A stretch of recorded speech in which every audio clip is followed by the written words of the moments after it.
Bismillahirrahmanirrahim. Donc on poursuit le cours sur l'introduction à la théorie des distributions et on va définir l'impulsion de Dirac ou bien la distribution de Dirac. Donc comme son nom l'indique, c'est une impulsion. Elle vaut zéro partout sur l'axe des temps, sauf là où elle apparaît, et c'est-à-dire t égale à zéro, elle va apparaître pour delta de t égale à 0, elle va apparaître et sa valeur sera l'infini.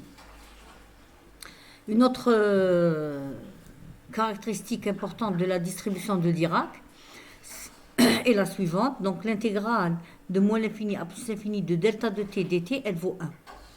Donc une représentation symbolique de la distribution de Dirac ou de l'impulsion de Dirac. Vous voyez qu'ici, c'est une impulsion qui apparaît alors, lorsque t est égal à 0, donc lorsque l'argument est égal à 0, et celle-ci, elle apparaît lorsque t égale à a, ou bien lorsque l'argument est égal à 0, c'est-à-dire t moins a égale à 0, et donc t égale à a.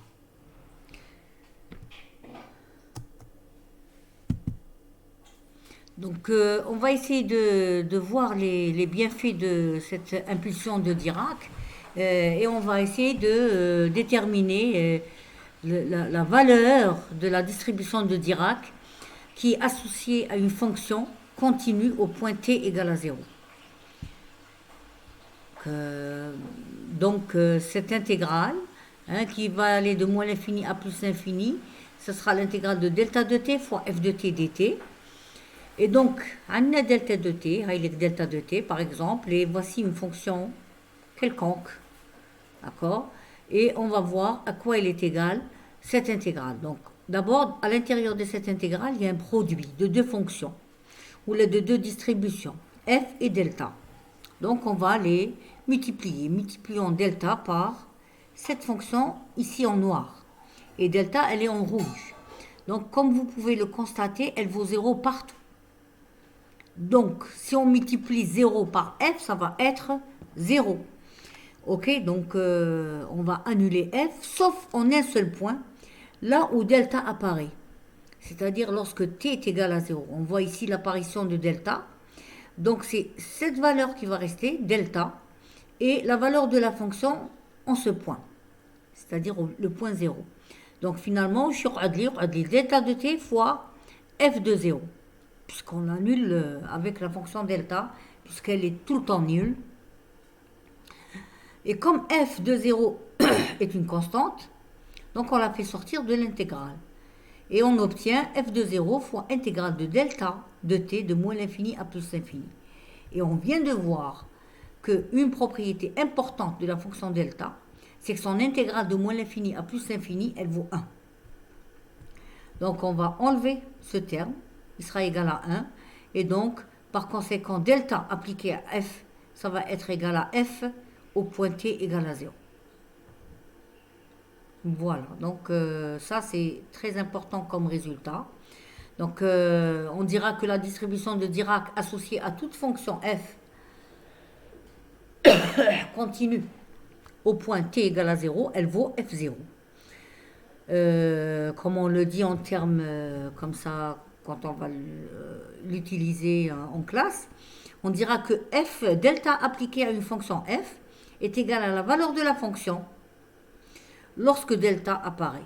D'accord? Si je reviens ici, delta appliqué à f, c'est égal à quoi? C'est égal à la valeur de la fonction lorsque delta apparaît. Voilà. Et ici, delta, elle apparaît lorsque t est égal à 0, donc c'est f de 0. On va voir maintenant l'impulsion de Dirac ou la distribution de Dirac, parce que la représenter par une flèche, c'est un peu bizarre, hein, c'est une nouvelle représentation pour nous. Et donc, on va essayer de l'approximer par une fonction qu'on connaît. La fonction, il y a beaucoup de fonctions qui peuvent approximer la distribution de Dirac ou l'impulsion de Dirac. Et moi, j'ai choisi la porte pour être plus simpliste. Ok, donc la fonction porte, si je prends une fonction porte de largeur tau et de hauteur 1 sur tau, la hauteur taha, elle vaut 1 sur tau. Et comme vous savez, l'impulsion de Dirac, c'est une impulsion qui apparaît lorsque t est égal à 0. T est égal à 0, donc elle apparaît dans un temps nul, en un temps égal à 0. Elle apparaît et elle disparaît instantanément. Et donc, si je décide de la représenter par la fonction porte, donc la fonction porte doit apparaître et disparaître immédiatement. Et par conséquent, on va faire tendre sa base, taux, vers 0. C'est pour cela que si je fais tendre taux vers 0, cet intervalle va tendre vers 0. Par contre, celui-ci, 1 sur taux, va tendre vers l'infini. D'accord? Et par conséquent, la limite de 1 sur taux fois pi de t sur taux est égale à delta. Donc on vient d'approximer la fonction delta en utilisant la limite d'une base, d'une fonction porte. Et c'est pour la première fois. Donc pour la première caractéristique de delta, elle vaut 0, quel que soit x, quel que soit t, elle vaut 0. Et lorsqu'elle apparaît à t égale à 0, elle va valoir, c'est-à-dire lorsque taux est égal à 0, elle va valoir l'infini. Donc on arrive à approximer avec la porte pour la première caractéristique de la distribution de Dirac, c'est bon. Maintenant, est-ce que l'intégrale de delta de t est égale à 1 lorsque elle est égale à 1 lorsque on intègre de moins l'infini à plus l'infini? Oui, parce que l'intégrale de cette porte est égale à 0 partout. On va dire qu'on va intégrer ce rectangle-là. Or, ce rectangle, l'intégrale d'un rectangle, c'est sa surface. Et donc, on aura taux multiplié par 1 sur taux. Par conséquent, la surface, elle est égale à 1. Effectivement, cette deuxième partie, elle est vérifiée également. On passe à la suite. Donc, à vrai dire, c'est une petite récapitulation ou là une généralisation également. Donc, delta appliqué à f, on vient de le voir, c'est f de 0. Mais si l'argument de delta ou là de f, il va changer. Donc, l'argument de delta ici, il a changé. Donc, f de t, delta de t moins a, appliqué à f de t, c'est égal à quoi? C'est égal à la valeur de la fonction. Il est f de t, la valeur de la fonction, lorsque son argument, ou lorsque l'argument de delta s'annule. Donc, lorsque l'argument de delta s'annule, ici, c'était moins a. T, tout t égale à a. Donc, c'est égal à f de a. Ok, donc voici pour la distribution de Dirac. Maintenant, on va essayer de l'utiliser pour calculer la dérivée d'une fonction. Mais avant, on va donner une propriété importante des distributions. Donc, la dérivation des distributions, on va voir d'abord la dérivée d'ordre 1, ensuite la dérivée d'ordre n. Donc, je vous les donne comme ça de façon directe, mais ça se démontre toujours. La démonstration, vous allez la trouver dans le support de cours. Donc, la dérivée d'une distribution appliquée à une fonction test est égale à quoi? Est égale à moins la distribution appliquée à la dérivée de la fonction test. D'accord? C'est ça qui nous intéresse un peu. Et d'ordre n, la dérivée d'ordre n appliquée à une fonction test est égale à moins 1 à la puissance n, multipliée par la distribution appliquée, ou cette intégrale, appliquée à phi dérivée n fois. Donc je répète, la démonstration, vous allez la trouver dans le support de cours que je vais vous injecter. Ok? Maintenant, on va aller tout doux pour déterminer la dérivation d'une fonction discontinue dans un point de discontinuité. Le point de discontinuité, il est pour t égale à a. D'accord? Donc, elle vaut quoi? Donc, on a un saut sigma. Le saut sigma, il est égal à quoi? Il est égal à la valeur de f du côté gauche de a, moins la valeur du côté droit de a, moins la valeur de la fonction ou du signal f du côté droit de la variable a. Donc, c'est f de a plus moins f de a moins. Donc, la dérivée de cette fonction au sens des distributions est donnée par la relation suivante. Donc, f' appliqué à phi, je vais commencer par, elle est égale à quoi? Elle est égale à cette valeur, f' indice C appliqué à phi. Alors, qu'est-ce que c'est que f' indice C? F' indice C, c'est partout où f est continu. Comme vous pouvez voir le curseur, on a f continu.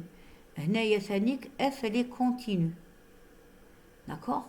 Et donc, elle est égale à quoi? Elle est égale à cette distribution-là, f' appliqué à phi, c'est f' continu appliqué à phi, plus une certaine valeur au point t égale à a.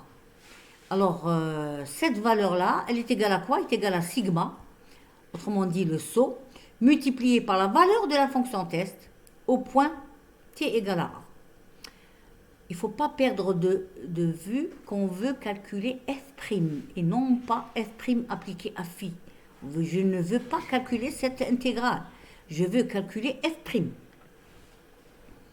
Et donc, je passe ici. On va essayer de déterminer la dérivée de f'. Mais donc, on va prendre ce terme-là, phi de a. À quoi est égal phi de a? D'accord? Si je l'écris au sens des distributions, phi de a est égal à quoi? Delta de t moins a appliqué à phi de t. On vient de le voir. Cette expression, on vient de la voir justement. Delta de t moins a appliqué à f de t est égal à f de a. D'accord? Autrement dit, ici, delta de t moins a appliqué à phi de t est égal à phi de a. D'accord? Ok, donc on remplace phi de a par sa valeur. Ok, donc on va obtenir cette expression-là, sigma, multiplié par cette intégrale. Et on va jouer avec les propriétés ou les opérations qu'on a vues précédemment, que nous offre une distribution. Donc on peut rassembler, c'est une intégrale, plus sigma par une autre intégrale. Donc on peut rassembler les deux intégrales en une, et on va avoir f' de c, f' indice c, pardon, de t, plus sigma, delta de t moins a, appliqué à phi de t. Donc, et à partir de là, qu'est-ce qu'on va faire? Regardez, maintenant je vais utiliser le surligneur, c'est important. Donc, heilig la fonction test, ou heilig la fonction test. Heilig la première partie du produit scalaire, ou heilig la première partie du produit scalaire. Et là, on va faire Donc ici, on va faire une identification de ce terme, le premier terme, avec le second terme. D'accord? Donc à partir de là, on aura la dérivée d'une fonction. C'est sa dérivée là où elle est continue, plus sigma fois delta de t moins a. Autrement dit, dans un point de discontinuité, la dérivée de la fonction, c'est le saut multiplié par delta là où elle apparaît. Là où apparaît le saut ou la discontinuité. Je m'arrêterai là pour cette partie de cours et je reprendrai tout de suite pour la suite, une troisième vidéo. Salam alaikum.